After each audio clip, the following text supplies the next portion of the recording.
I can't think of any better way to test equipment out than to take it into a cold environment, such as the Canadian Rockies in the middle of winter.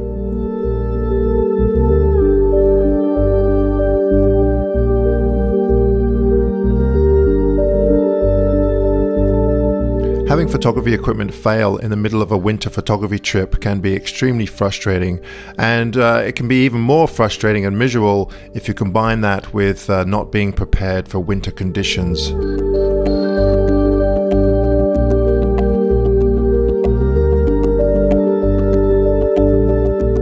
Now, I've been making winter pilgrimages to the Canadian Rockies for quite a few years now, and it's not unusual for the temperatures to go down to minus 20 and colder. And this particular trip, the temperatures were actually quite warm for this time of year, except for the fourth day when it did go down to around minus 25.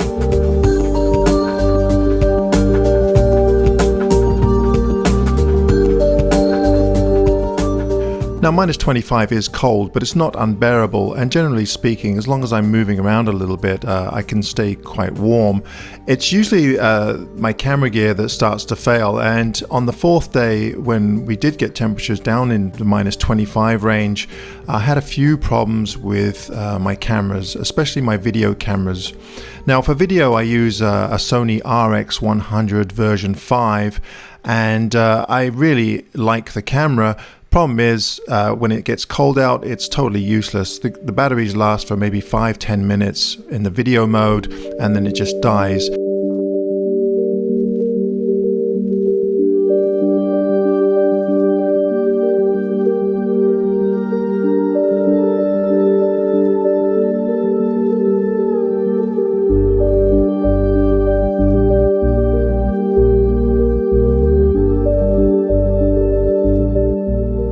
Now, for this trip, I did have another video camera that I started using, and that's a DJI Osmo Pocket. And DJI claim on their website that the battery will last up to 2 hours, but of course this is in prime shooting temperatures.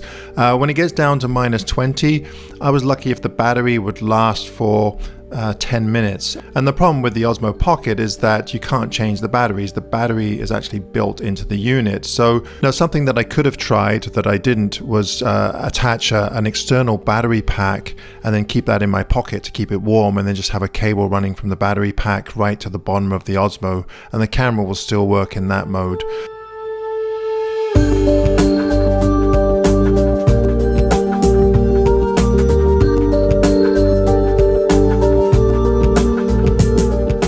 So I had a number of problems with my video cameras, and apart from being a lazy vlogger, one of the reasons why I'm showing you images from past trips is because I just don't have a lot of footage from that day. However, my primary camera that I use for photography, I didn't have any problems with batteries discharging in the cold too quickly. So I did manage to take a bunch of photographs, and I'll go through those with you right now.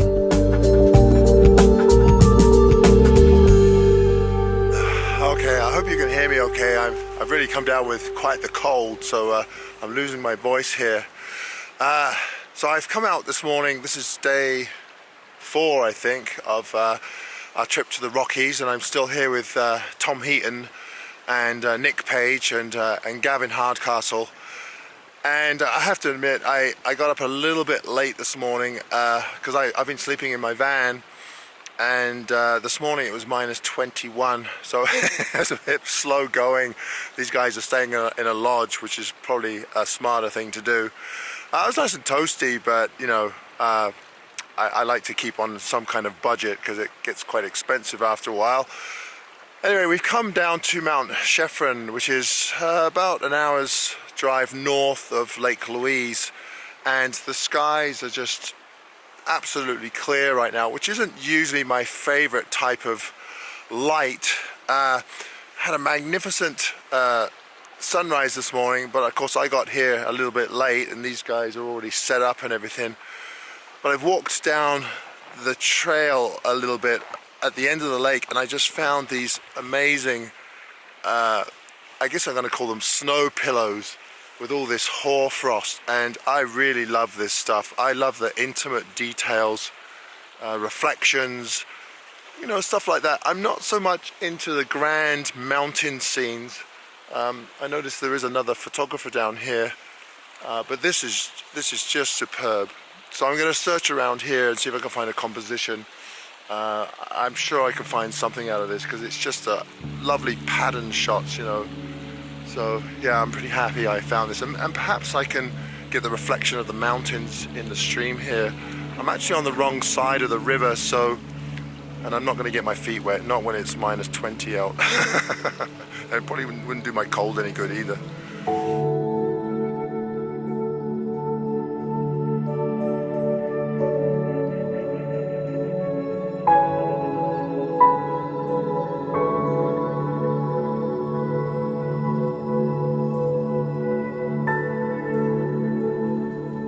And this is where the batteries died on both of my cameras. So I'll have to kind of go over my thought process as a voiceover rather than when I was there. Okay, now generally speaking, when I first come to a scene like this, I'll often take an overall shot or a wider shot just to try and get a feel for the area.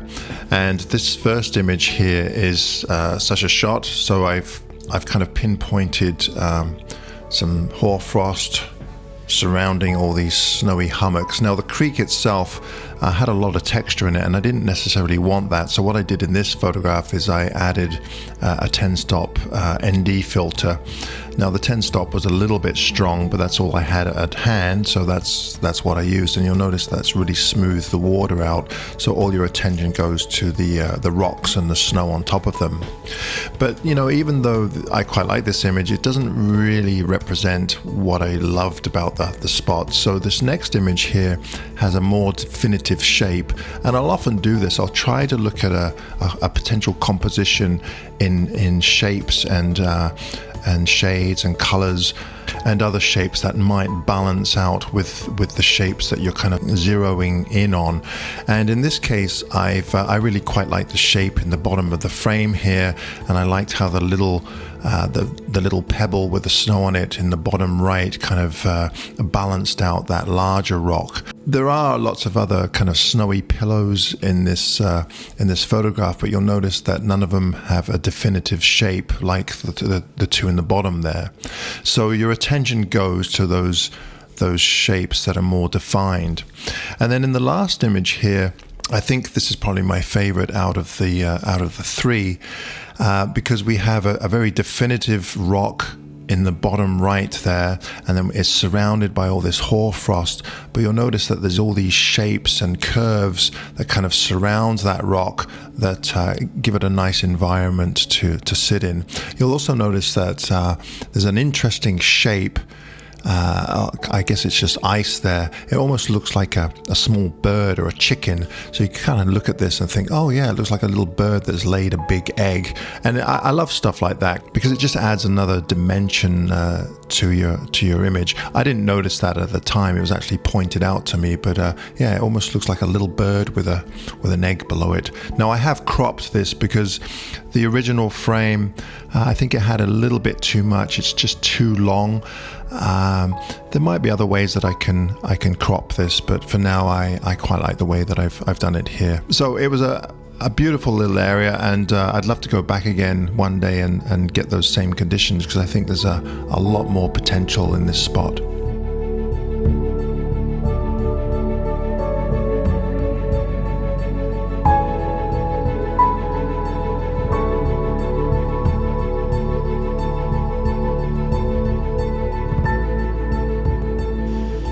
Okay, now I couldn't let Nick, Tom, and Gavin steal all the grand landscape images, so I did take one grand landscape of Mount Chephren, and that's this image here. And to be honest with you, when I took it, I didn't really think much to it. But now that I've kind of looked at it, posted it, and looked at it again, I've kind of grown quite fond of it. I do really love that snag in the bottom left there. It's a really interesting piece of wood.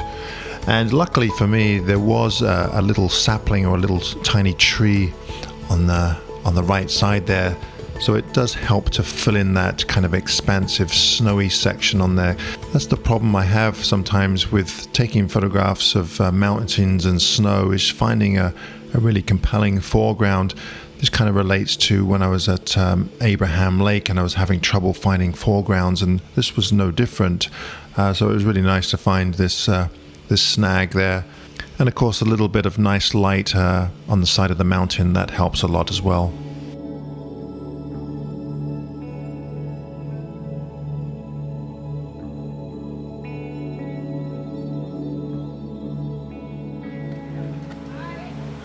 Come on.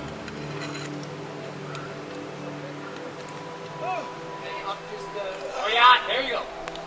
Woo! Yahoo! Come on, come on. Come on.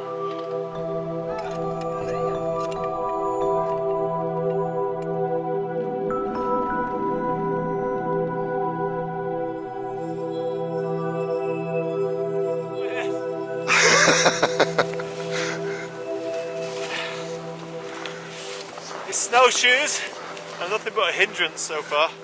Our last day in the Canadian Rockies. Now, Nick had already gone home, so it was just me, Thomas, and Gavin that were left.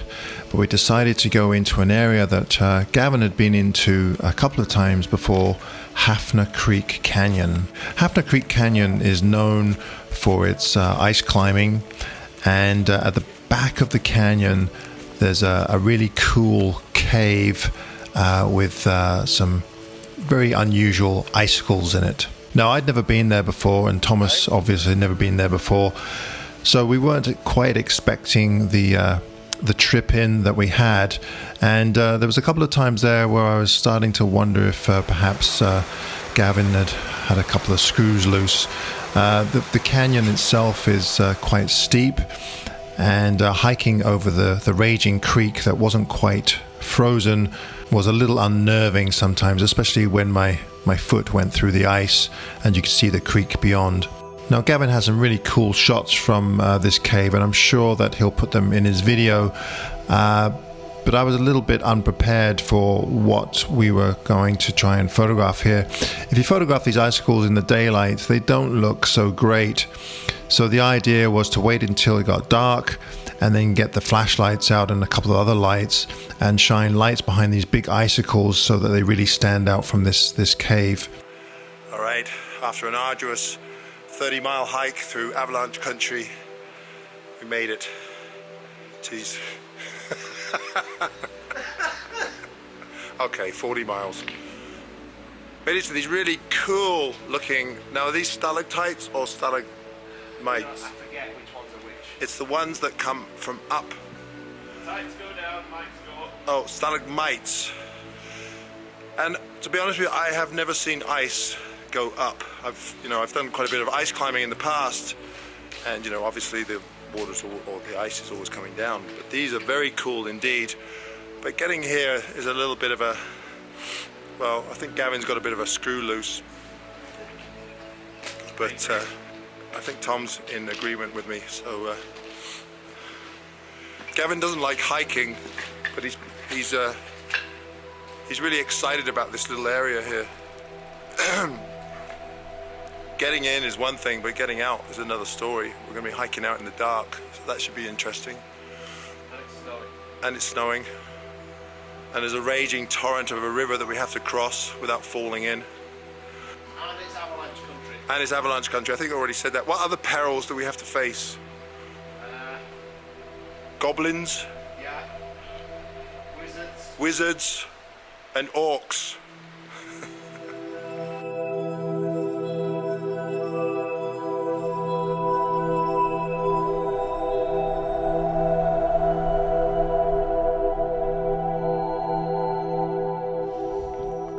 I think that you'll all agree that this was a really special place to go into and well worth the hike in. Actually, the hike isn't that far. It's about 3 kilometers.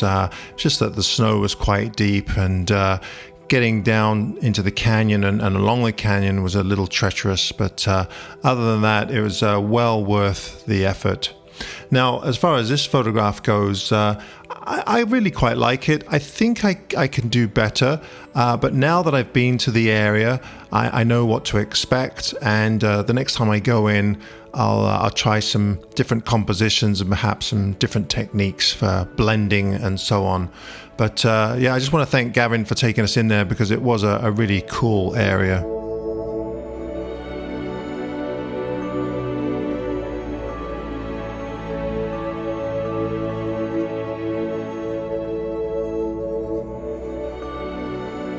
All right, everybody, that's the last of my videos in this little series with Gavin Hardcastle, Thomas Heaton, Nick Page, and Brent Henderson. I hope you enjoyed all of these videos. It was really fun going there with these guys, and it was also fun watching their videos as well. So I'll leave some links to each of their channels. Most of them you probably already know. But in the meantime, if you wouldn't mind giving me a thumbs up if you enjoyed this video, and if you enjoy the content of my channel, be sure to subscribe. All right, everybody, thanks ever so much, and until next time, happy shooting. Bye for now.